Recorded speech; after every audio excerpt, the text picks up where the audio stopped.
Welcome to Bottle Rocket with Alena, your top hockey podcast.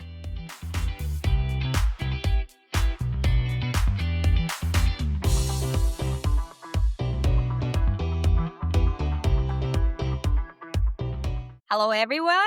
Welcome back to Bottle Rocket. Hi, Mave, Teabag. Today's guest is hockey broadcasting veteran Vic Morren, producer, stat guru, and co-host of NHL Wraparound with Neil Smith.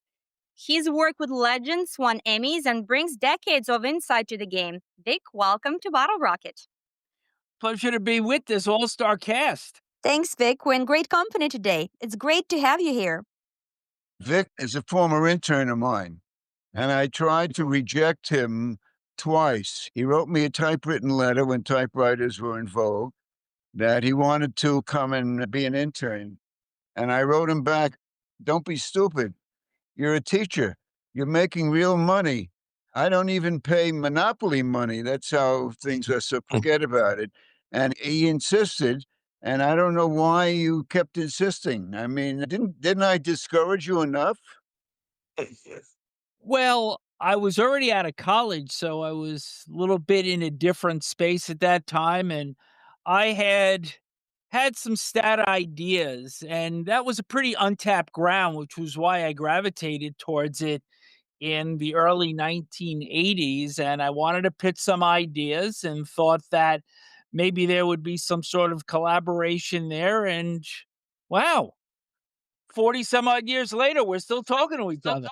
Well, I have to tell you that Vic was a saving grace in a lot of ways. Of course, his hockey knowledge is tremendous, but he also saved my life from being assaulted outside Philadelphia's Spectrum. It wasn't for Vic, they would have been burying me somewhere in the Philadelphia cemeteries. Tell us the story. Yeah, so the way this went was Stan and I went down for the 7th game of the Flyers series against the New York Islanders, and I knew Stan was going to be in a bad mood from the minute that Brad Marsh's shot from 60 feet went in at about 4 miles an hour, and the shot was so slow you could actually see the commissioner's name on the puck spinning. That's how slow it was. And Isles lost that game. We're about to head into the parking lot, probably half hour, 45 minutes after, to drive back to New York. And there's about 100 Flyer fans outside of the gate. And anybody that knows anything about Flyer fans, and I'm like, oh my God, this is not going to end well, because they're going to see Stan, they're going to chide him, and he's going to lose it. So somehow we get past the throng. We're 100 feet past. We're about to get into the car, and somebody yells something out at Stan. And he's about to sit down, raises up, and he's ready to challenge the guy. And I grab him, and I'm like, "You get in this car right now." And sure enough, he did. We burn off a little bit of steam, and then within 15 or 20 minutes up the Jersey Turnpike, everything was normal again. I want to add that Vic exaggerated Brad Marsh's shot. I think the puck wanted to come back to his stick. It was ridiculous. But I have to say, that was a very interesting thing, because the Flyers were inspired by Dave Poulin, who had some sort of bad rib injury, and he wore a flak jacket. And you could just feel it at the beginning, the first 5 minutes of the game, that they were rallying for this guy. And of course, the Islanders, I think we got a goal out of it, but what are you going to do? What are you going to do? You know, the game 6 at the Coliseum, the Islanders won that game, and Tim Kerr, who was a giant at that time, beat up on our Alan Kerr right at the end. It was just so typically Philadelphia intimidation. And the best part of it was that they didn't bury me in a Philadelphia cemetery, thanks to Vic. You're very brave, Mave. It sounds like that Brad Marsh shot was going pretty much as fast as he skated. Well, the thing was that we had a hero at goalie. Terry Rudy was our goalie, but he picked the wrong time to. I guess it was so slow; it was like a knuckleball. You didn't know what was coming at him. Might have thought it was one of those pigeons from the spectrum. Vic, when we spoke on a phone a few weeks ago, you told me a funny story about Stan watching a game and how he reacts when his team loses. Can you share that with us? Yeah, well, I learned that really early. The first season, I started working with Stan and Sports Channel in New York at the Islander games, and Stan wears his hat on his heart on his sleeve. And after games, I learned pretty early on, being the designated driver for these, that after a loss, there was a strategy that had to be employed in terms of how to handle the ride home. So if they lost, it would be silent for a couple of minutes, it'd be almost uncomfortable silence. And I'm like, I got to figure out an icebreaker here. And I would say something like, boy, Gord Dineen had a rough night tonight. Oh, it was terrible, and F this and F that, and the referees this, and this guy sucks, and that, and the whole 9 yards. And almost similar to the event in the Spectrum where you need a little bit of burn off time, I'd let Stan go for about 10 or 15 minutes. By the time we got to the Grand Central, all was right in the world again. But you had to have that cooling off period after a loss. And sometimes even after a win. You want to? Here's the postscript, okay? Before I retired from doing the Islander games, I can't even remember. This would be about maybe 10 years ago. I had a wonderful intern who's wound up doing well now with the Devils. He's actually working in the truck as a producer. His name is Leo Scaglione Jr. What a great name. Great, great guy. And that was when the Islanders played in Brooklyn at that dopey building that, that Barclays. yeah, Barclays. And we were able to stand. There was an area where we could stand right by the glass. And it doesn't matter who we were playing, but it went into overtime. And the Islanders lost the game in overtime. And when the winning goal was scored, I was so furious that I punched Leo. There was nothing else to do. He was the only intern I ever punched. And he's still talking to me. But that's the way it is. What are you going to do? I'm a crazy Hungarian. Well, Vic, you co-wrote a book with Stan and Shirley. What inspired it? And what were the big ideas you wanted to get across? This was part of me meeting Stan in January of 1984 at the All-Star Dinner, which was in New Jersey. And by fate, it happened to be about a mile from where I lived in Teaneck at the time. And again, I wanted to try to get some stat ideas out there. And I approached Stan as I was leaving that night, and he never looked at it. Just gave me his phone number and he said, call me in a week.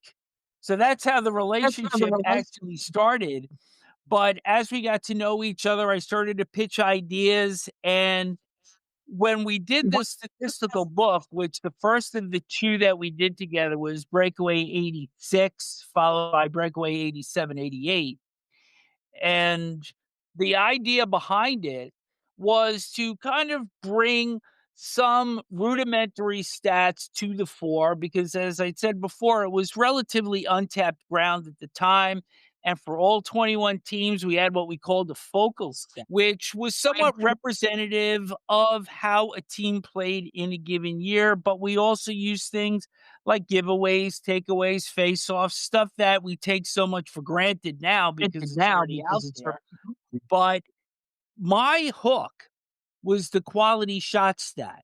And what it was the amount of shots that were taken at even strength from within the home plate area in front of the net. And you see this nowadays that TV productions, everybody refers to the home plate, the house, everything right in front of the net. That appeared in Stan and I's book and is actually a concept that we came up with over 40 years ago. So everybody now regards this home plate area and all the presentation like they just invented plutonium. This is something that is 4 decades old that I am proud to say appears on page 173 of the first book that Stan and I worked on together along with Shirley, and it was designed to measure game flow. So the more shots that were taken from this area by a team would dictate a more open style of play. The fewer shots, more closer checking. So the concept works even today. But what I want people to know is that home plate area, nothing new. It is something I have over 40 years ago. Well, I want to say, very important, this was totally Vic's idea. And Shirley and I were very skeptical about it because I think 2 and 1 makes 5. So what the hell do I know? But we decided, Shirley and I, well, this is something that Vic believes in, and we just rode on his coattails. And he was one of the he could be you could say that he was the first guy into analytics before anybody knew how to spell it. I still don't know how to spell it, and I'm still allergic to it. But my question I want to ask T-Bag also, do you guys believe that analytics really are important to the teams the way they go crazy over it now? I'll let Vic go first on that one. As somebody once said to me when I was at ESPN, I think that there is so much data out there that you almost have to have a skill in terms of how to sift through it and determine what's relevant. We call it paralysis by analysis. And you can find any given thing at any given time. But the truth is how do you apply these numbers? And my good friend John Tortorella is somebody that had said that these are my analytics. And to a large degree, he's correct because any of us can watch a game. I've been watching 57 years. Stan, you've been watching maybe a year or two longer than that. But you can watch a game, any game, and you know exactly what is happening. And you could probably guess the numbers of certain shots, of the number of blocks, face-off win. You've watched long enough, you know exactly what the game is telling you, and the reality is the numbers only shed light on what you're seeing. It's not necessarily gonna reveal anything that you don't already know. Which team do you think is using data best right now, in your opinion? I think they all use it. I mean, they have analytics people. I mean, Kyle Dubas is a GM for the Pittsburgh Penguins, and before that, he was the GM of the Toronto Maple Leafs, and he was an analytics guy. So, I think that the analytics are great if they are used properly, but at the same time, they should not drive teams, general managers, coaches to make irrational decisions simply based on numbers because so much of this is the human element that numbers don't necessarily take into account. Have you ever changed your opinion on a player or a team because of the numbers? No, No, no. I no. think what you see is in reality and the numbers of whatever they are with a goaltender or skater, they will probably be comparable, as I said, to something that you're already seeing. I think the team that uses analytics best is whatever team is in first place. Yeah. They must be doing something right. I think analytics have their place, but I don't believe they're the end all be all. Uh, you can't um, you can't boil everything down to one number and know exactly what that particular player is perform. But I was listening to a podcast last week, and Steve Valiquette, who is a former NHL goalie, he does the analytics for goaltenders, and he comes up with this positive game rate where a goalie will have positive games and negative games where they kept their team in the game or whatever. And I found that fascinating. I think that's a real statistic that you can use to rate goalies, but you can't just rely on that. You got to see a guy perform in certain situations, and no, you can't judge what's in here by a number, a statistic. So so analytics have their place, but I wouldn't put all my stock in them. Like I got a goalie. I got a goalie whether- question for you guys. This Joe Wall of the Leafs. What gives with him? He's with them, then he's not with them, and now is some sort of mystery. What gives? Do you have any idea? You're a big Leaf fan, Alena. What's happening with this guy? Wall's been absent for quite a few games this year. It hasn't really been talked about much. They just called it a personal issue. Some people online started rumors about drugs, but I don't think that's true at all. I think it's more likely the pressure from last season's playoffs got to him a bit. I mean, for goalies, mental health is huge, right? They carry so much weight. So it makes sense that he took some time to reset and be with family. He's back training with Marlies now, skating with the Leafs too, so hopefully we'll see him in the net soon. But yeah, they've never actually said what the issue was. Now, I know that there was there was a meeting with the media, and they cross-examined him to go to third degree, and he just said he's maybe later, somewhere down the line, he'll go into more detail. So when the guy says that, you got to respect him. Absolutely, yes. I want to ask Vic, you worked with some pretty big name people, Messier, Tortorella. I mean, obviously, we know what they did on the ice and behind the bench. What would they like to work with? Torts and Mess, big names, good or bad. Great.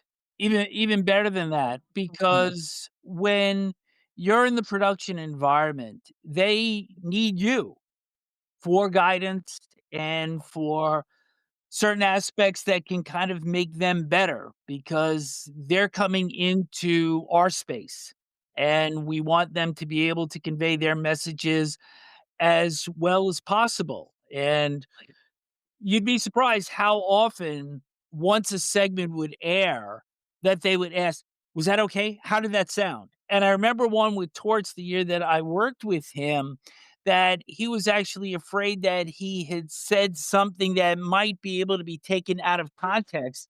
And I actually had to bring an iPad out, re-show him the segment to assure him that the way that he had said it did come off as it was intended. And with Mess, I used to work with him on the floor for the one season that we were together, and it was the same passion as when he played.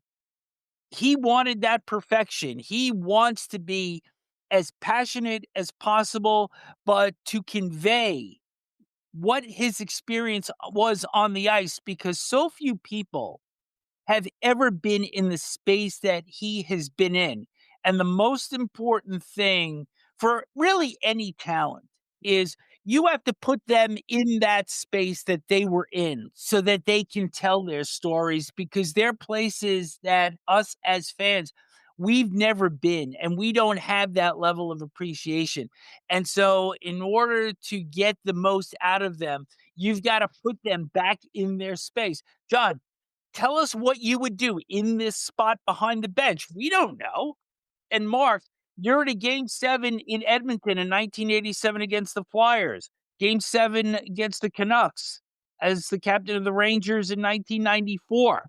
Can you compare what those pressures were, being in New York with a 54-year drought, or trying to hold the lead against the Flyers in your hometown in Edmonton in 1987? So it's those stories that, as fans, if as TV people, we can draw these out of these individuals, that's what makes it so great. And that was one of the most rewarding parts for me.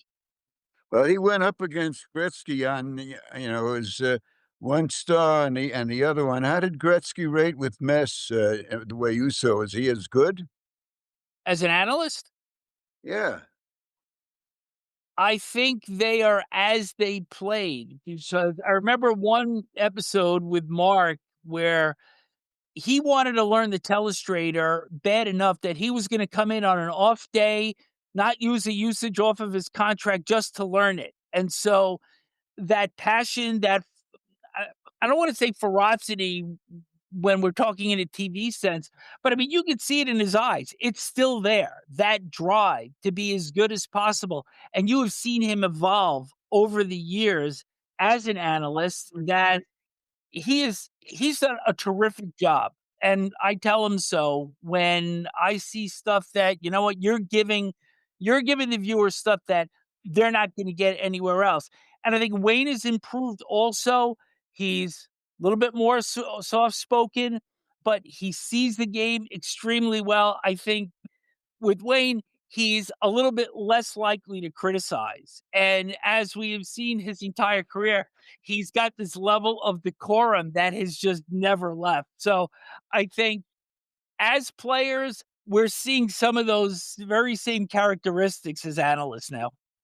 What's the difference in how they break down the game? I think Mark is probably a little bit better with video right now. I think Wayne is just more instinctual. He sees the game in such a way, and that's how he played. He was always 2 steps ahead of everybody else. So he's able to see it really from one angle. But Mark has really wanted to evolve as an analyst to be as good as possible. And so you can see over time how much more proficient he has become at analyzing video. And I think one of the best things that ESPN has done is it's always easy to break the goals down from the offensive perspective. But what they're doing more of now, and I think Mark has become very proficient at, is looking at where the defensive breakdowns are. So I think really the differences between them is Wayne is more instinctual and Mark is instinctual, but he has also really refined some of the TV pieces to his game as well. So, where were you born and raised, and how did you get into hockey? I was born across the street from the old Madison Square Garden, New York Hospital in 1960, was raised in northern New Jersey, and my first game November 24th, 1968.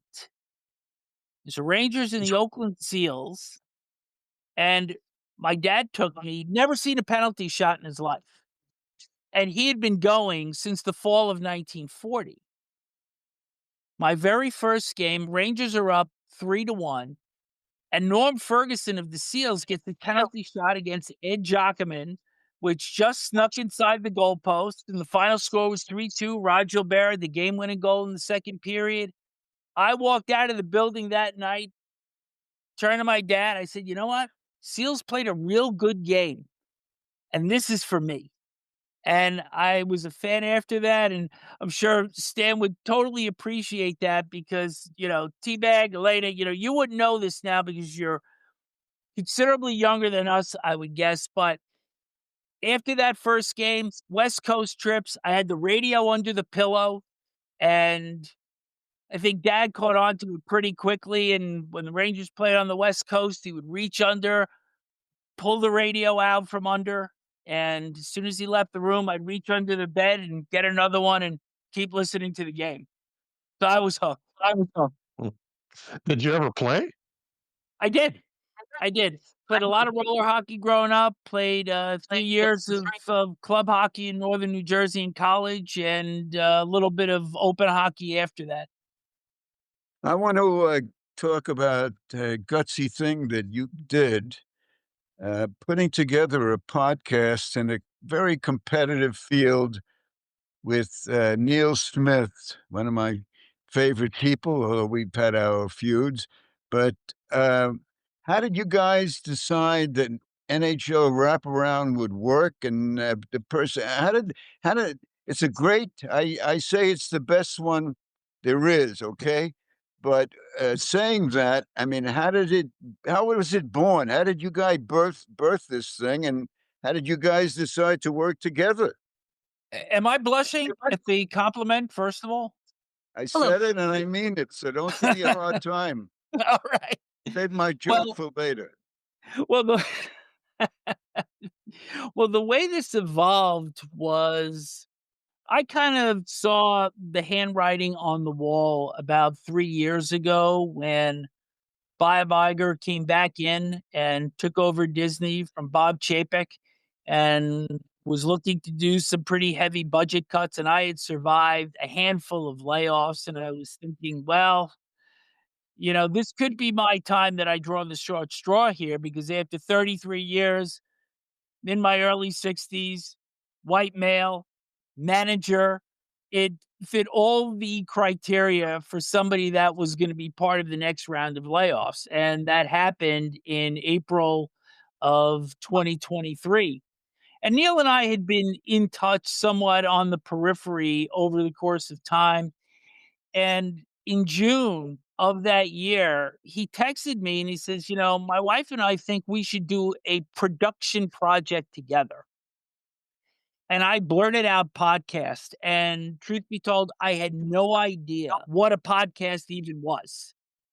And so we hired a production company to kind of build us an infrastructure. We started doing one show a week, and Gretzky was our first guest on January 30th, 2024.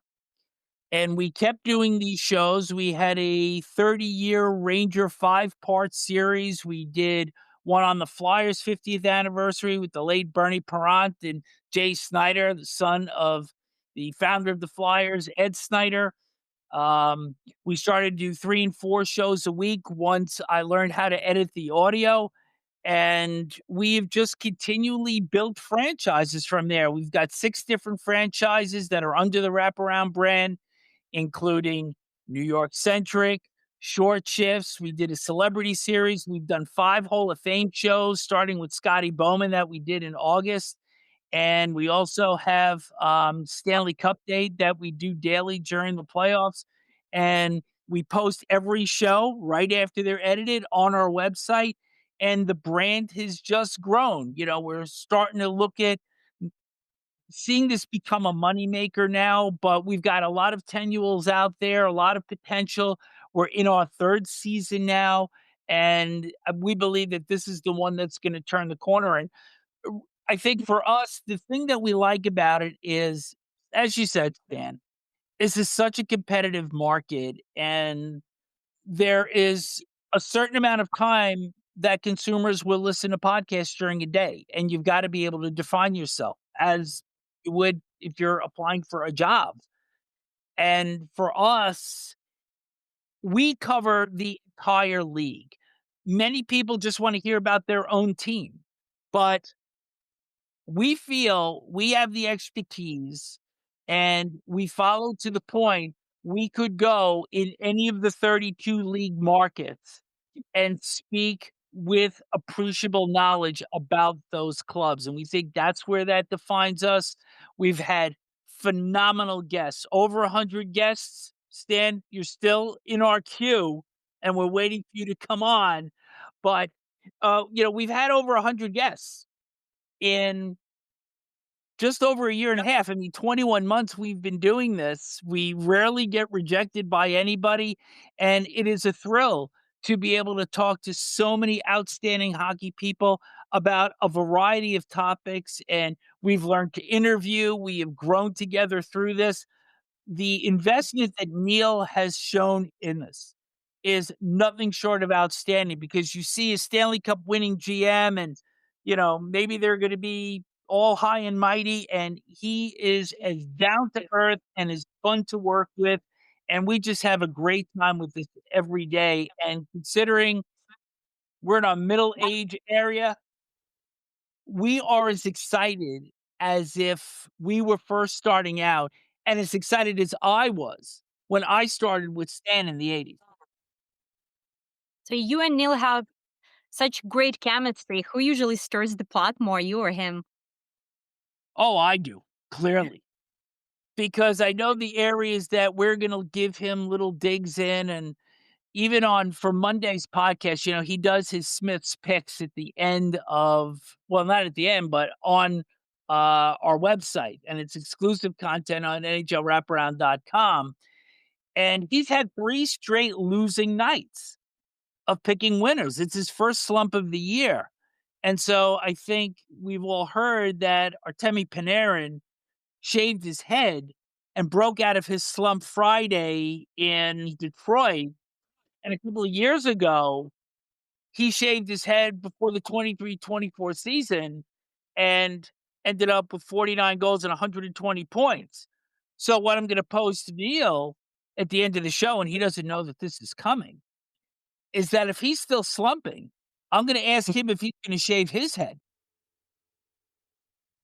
I got to tell you a little Neil Smith story because I learned the expression from Neil that night. It was one of these times, a rare time. I was sitting next to him at a game, and Alexei Kovalev was really supposed to take a minute shift or minute and a half shift. Keenan was coaching, and we're watching the game, and Kovalev, it's on. So it's like almost like 3 minutes now. And he turns to me and he says, Alexei doesn't get it. He just doesn't get it. That's exact. And I never heard that expression before, but it was so emphatic, and the way he repeated it. I have to tell you, Neil Smith is also a very, very funny guy. He's a very Yep. funny guy, and uh, it's. I always felt it was too bad that the Islander thing didn't work out as a comeback, but it was an impossible. Imagine he quit and Pat Fontaine quit. I mean, it was like a 1 month house cleaning, and I think the house cleaners were the ones who cleaned it. I've heard quite a bit of stories from that entire episode, and it only lasted like 40 or 41 days, but Yeah. there was a certain amount of control and say so that he needed as a rudimentary part of the job, and he wasn't going to be afforded that. And that's when it was determined that wasn't going to be for him. Yeah. Oh. Brian Burke used to say that, he was driving the car, and if he felt a third hand coming up onto the wheel, that was it. He was done. So, Yep. yeah, you got to have one vision for the team. You can't have these owners or external forces trying to insert their power into it. It never works. Well, you look at the 2 teams from Florida, the Lightning.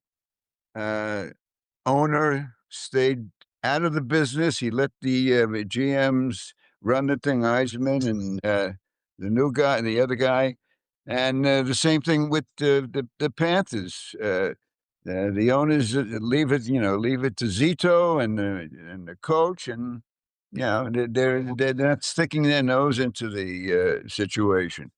Same thing with the Islanders. The Rangers don't have to worry because the owner doesn't really care that much I shouldn't say he doesn't care, but he's more interested. Jimmy Dolan's more interested in basketball. And so, the hockey guys are pretty well free. I got to ask you, these guys, both of you guys, and of course, Alena, somebody wrote in the Toronto paper either yesterday or today, is John Tavares a future Hall of Famer? And I say no. T-Bag, do you want to answer first? Oh, sure. I don't have any vote, but I'm saying that he has been a good player, a very good player, never a great player, never a great player. And part of the answer is the Leafs never win a cup with him. So that's my point.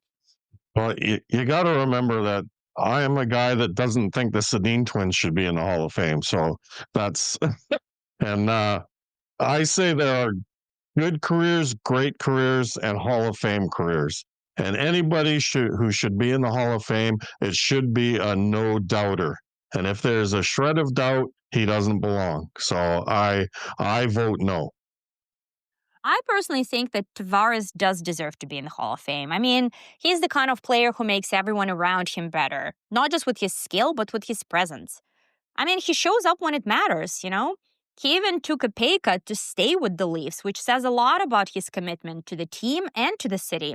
Yeah, sure, he left the Islanders in a way that still stings for some fans, but 500 goals is no small milestone. That's a huge accomplishment in this league. I honestly think the Leafs have a real shot at the cup if they pull it together. And Tavares is a big part of why. He's not holding the team back, he's actually elevating them. He's a composed, mature leader, and in my opinion, a better captain than Matthews. Sorry. Matthews is phenomenal, but he's quiet, not really the type to raise his voice or push his team emotionally. Tavares, though, he's got that balance, calm when he needs to be, fiery when it matters. That's real leadership. I agree with a lot of those points, but I'm going to side with Jerry here. I mean, I'm still on the fence with him.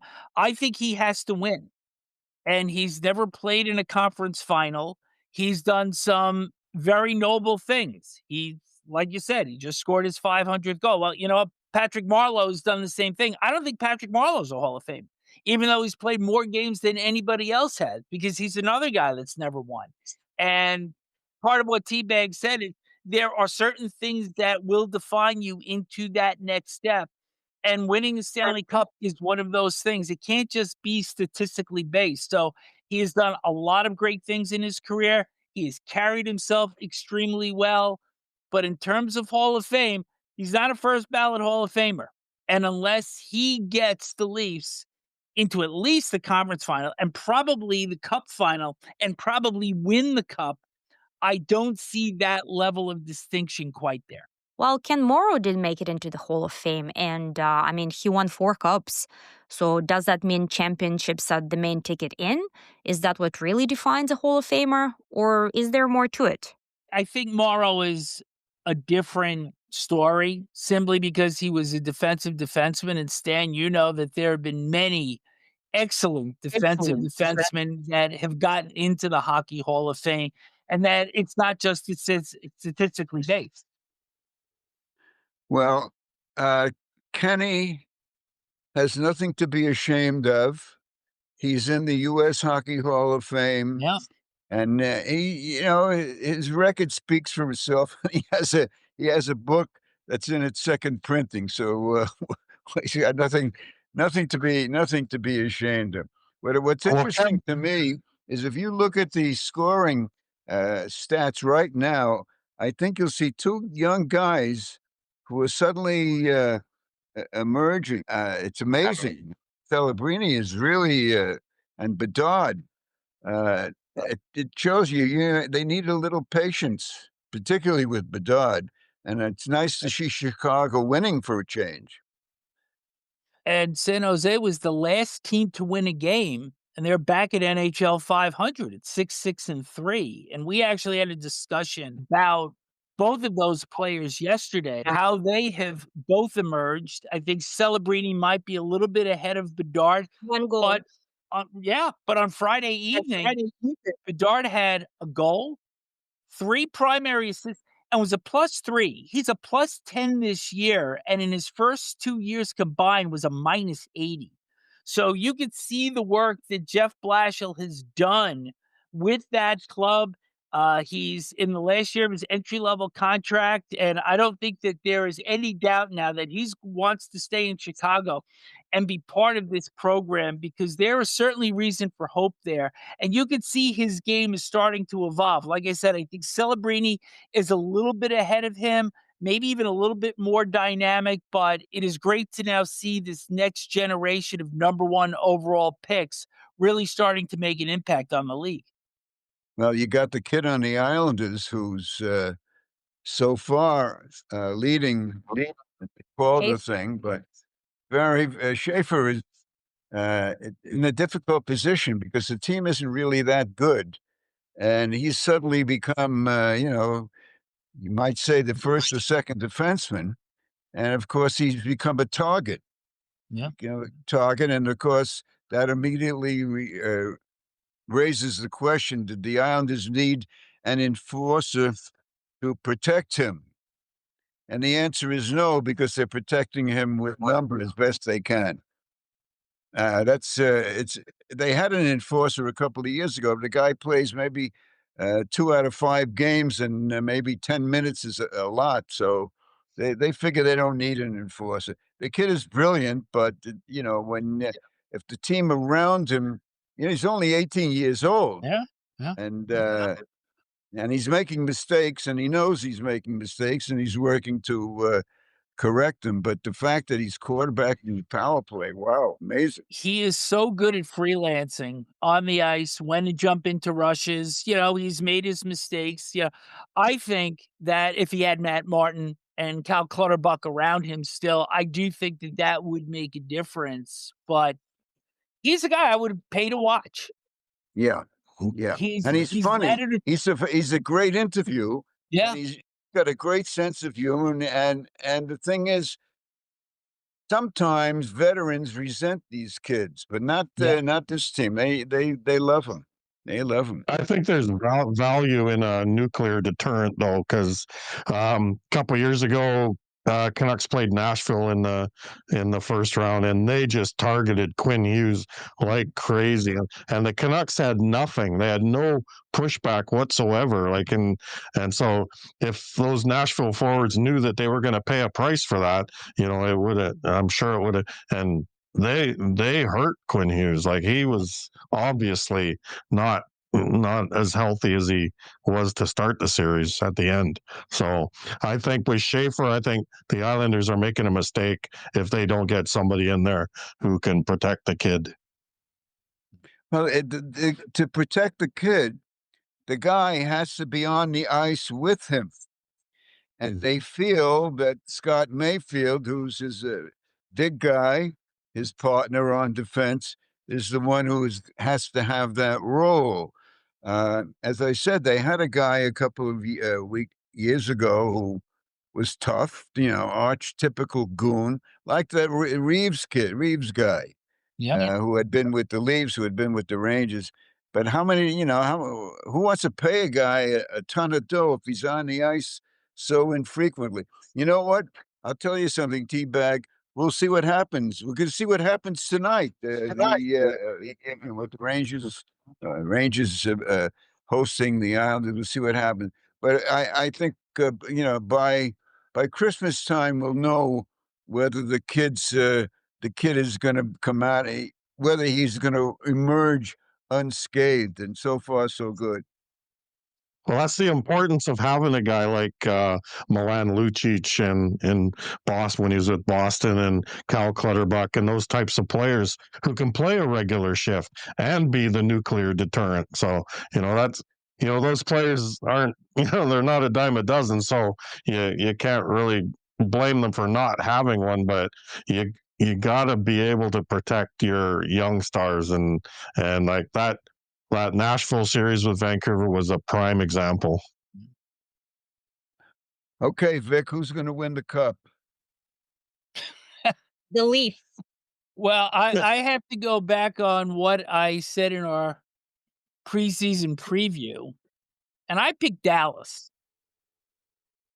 over Florida. I still think Florida is going to find a way, as I had described the Panthers. And They're struggling. well, they're struggling for sure. They had a big win in Los Angeles on Thursday, but I look at this with Paul Maurice. It's like he's been handed all of these injuries, and it's like tossing him a Rubik's Cube, and you don't know how to do it. And he's just going to figure out a way to get them into the playoffs. Everybody will be afraid of them because they have won back-to-back. The Dallas thing is a little bit different. We had Glenn Gulletson on during the course of the preseason. I believe that this is a team that has been the ultimate bridesmaid in the Western Conference under Peter DeBoer. I think Gulletson, with his second chance, they're going to figure this out. Although I think the grind in the West, the West is clearly more top-heavy. The East, you could say, is the East better, or is it just more average? But I picked Vancouver a year ago. We saw how well that went, and I'm picking Dallas in the West this year. So I still can't believe we could have had Mikko Rantanen if Marne had been traded, but he blocked the deal, and Mikko actually wanted to come to Toronto at the time. yeah.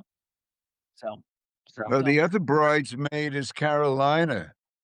Yep. They always look good until the real chips are down, and I think part of their problem is that they don't have really good goaltending. I think this has been a problem forever for them, and it's going to continue to be that way as long as Freddie Anderson and Pyotr Kochetkov are the 1-2. Because you got to remember, when Anderson was playing with the Leafs, there were a couple of 7-game series that Anderson could have made his mark.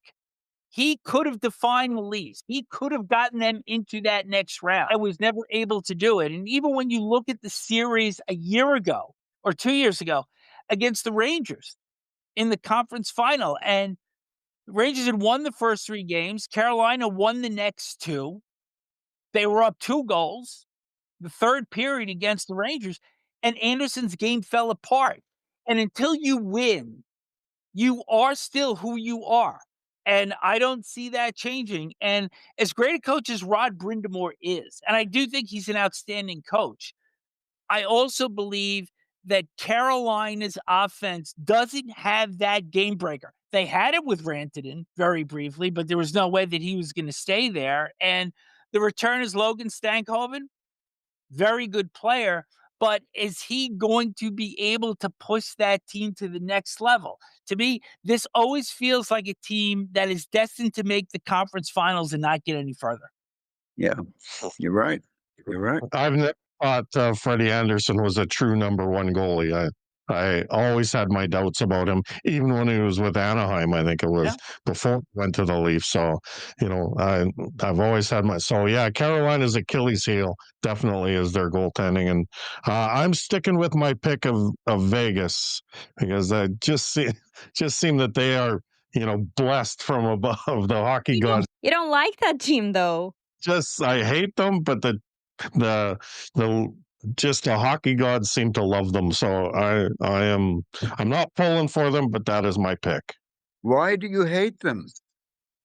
Because they didn't pay the price. Their expansion teams are supposed to suffer for a minimum of 5 years before they become good. And then and Vegas got a Stanley Cup contender right away. And my Canucks have been 55 years without a Stanley Cup, and it just drives me nuts. Makes me a charter member of the SAD Club. In terms of suffering, I think Leafs lead that. Yeah. That's what people tell me. At least you're not a Leafs fan. Oh, thanks. So, Vic, why hasn't McDavid won cup yet? What's missing? I think when you look at the makeup of every Stanley Cup team, Stan, you could go back to the late 30s and early 40s, that every team that wins has to be able to have jam below the goal lines and play straight line north-south hockey. And you've seen in the last 2 Stanley Cup finals that Edmonton had some of those qualities, but they weren't quite as good as Florida. And Florida has those guys that are willing to put their noses in places that other teams aren't. And you could say, yes, the Oilers had Corey Perry and they had Evander Kane, but there weren't enough of them. And Florida as a group last year, you remember that third line that they had with Bennett and Marchand and Luostarinen. And there's your difference. And even before that, with Tampa Bay, when they won their back-to-back cups, that third line was the thing that made the biggest difference. Those guys that could give you quality minutes, they could work hard on the opposition defense, they could play along the goal line and down below the goal line. And when the top forwards were out, they could keep them pinned back in their own end. And that's where the difference is. And that's where Edmonton hasn't been quite able to get over the top. And of course, connected to that, that's why McDavid hasn't won yet. Another reason is the Edmonton goaltending, which has been an issue now for a long time. They've made bad mistakes, bad signings, and I don't know how they're better this year in goal. And with Skinner and whoever the backup. Calvin Pickard. Well, it's like Carolina West Yeah, because it's two teams that insist on going with the same tandems, thinking that you're going to watch the same movie and there's going to be a different ending. good point. Good point. How did you get hired by ESPN? Because that would be my dream job. I would give my eye teeth to work for ESPN. I got to be careful with this answer. I actually had 2 stints there, and much the way that I approached Stan in 1984, I approached Bill Clement in 1987 while I was working for Sports Channel, where Stan and I were, and there was an event called Rendezvous 87 that was coming up in Quebec City that I wanted to work, and ESPN was going to cover it. And I figured if I could apply my stats with Sports Channel, why not try to take it national? And 2 days later, I got a call, and I was working the 2-game series up in Quebec City. Bitter cold, but nonetheless was there in the booth, which I had no idea was ever going to happen. And that began the relationship. So I had 2 stints there. I was there from 88 through the spring of 1990, and then came back in 92 and left in 2023. So, uh, T-Bag, I will tell you, it has changed a lot. It is way more corporate. I see, as having been there in the first 2 years and having watched it grow and been part of something that was great, that people, quite frankly, at the time when ESPN was founded in 1979, they weren't certain that it was going to work.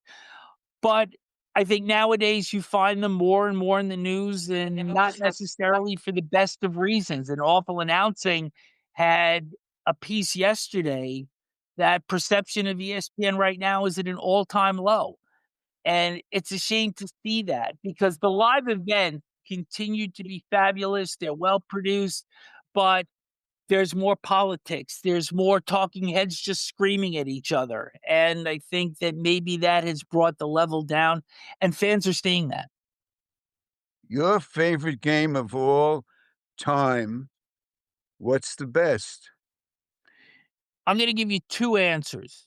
And one is not the Rangers winning the cup in 94. The 2 most memorable games that I've been to, and on a sentimental reason, was the closing of the Montreal Forum in March of 1996. Because I had never been to the Forum for a game before 1993. I was there the night that they won the cup, the broken glass all over the city, the riots and everything. But when I walked through to produce the post game that night that they won their last cup in 93, the smoke, the haze in the Forum, you felt those ghosts that were there. And when they closed that building 3 years later, the ceremony, the red carpet, the Hall of Famers, the ovation for Maurice Richard, which exceeded 8 minutes, spurred me on to buy 3 seats from the Forum. And it was a night that I will truly never, ever forget. My favorite night of my career. But I think the most memorable game was Game 6 of the Oilers-Flyers series in the 1987 final. And that was the one that the Flyers were beat up, had no business being close in that series. And they were down 2-0 in the second period, got a goal. And then it's 2-1 in the third period, and I got a call in my earpiece, Vic, you're going to go down. You're going to produce the Oilers locker room if they hold on and win the cup. And I'm like, wow, this is pretty cool. Well, Brian Propp ties the game, and then J.J. Daigneault ripped a slap shot from the left point past Grand Fuhr with about 6 minutes left. And the booth started to shake. It was, as many people say, the loudest the Philadelphia Spectrum has ever been. And your hair just stood up because it was that loud. And I think what a lot of people don't remember was in the waning seconds, Ron Hextall tried to shoot at the empty net and put it right on Mark Messier's stick, and Mess skated in and had 2 shots to tie the game and force overtime. Hextall stopped them, and it was Game 7 back in Edmonton. But after the game, Phil Collins was playing at the Vet across the street, and he said, "We will be done with our concert by 10 o'clock. There'll be no parking problem." He didn't get out until 11, the same time as the Spectrum was emptying, and so you had 100,000 people in that complex, delirious, trying to get out. I sat on the roof of my car for 2 hours before I even left. So that was probably my most memorable game. Did you get to cover other sports while you were at ESPN? I did a ton. I worked 10 years on Sunday/Monday Night Football because there was a transition during my period there. I had 8 seasons with Major League Baseball. I did the College World Series, boxing, WNBA, poker even I was on for a brief period. So, look, all in all, everything comes to an end, 33 years. Mostly outstanding memories there and a lot of room for growth, but, who knew coming out on the back end of that after being behind the scenes, behind the camera all these years, you could produce, you could host your own podcast with a great friend, you're answering to nobody except each other. What could be better? That you can now give your own opinion that you were only saying behind the scenes before. So essentially, I'm living Stan's life now. Okay. So these 2 goldfish are in a goldfish bowl. And one goldfish says to the other, "Do you believe in God?" And the other goldfish says, "Yeah." And he says, "Why?" He says, "Well, who else is going to clean out a goldfish bowl?" This was Alena, tells a fish joke. What more do you want? I got to say, I have to tell you both that I always start laughing at Stan's jokes even before he starts to tell them. As soon as he hits me with, "There are 2 guys or 2 goldfish or 2 anything," that's my trigger to start laughing. thank you, Vic, for coming. It has been great. Great. It's Great. been outstanding. Thank you for tuning in to Bottle Rocket. We drop new episodes every Tuesday, available on all podcast platforms and YouTube. See you next week, guys.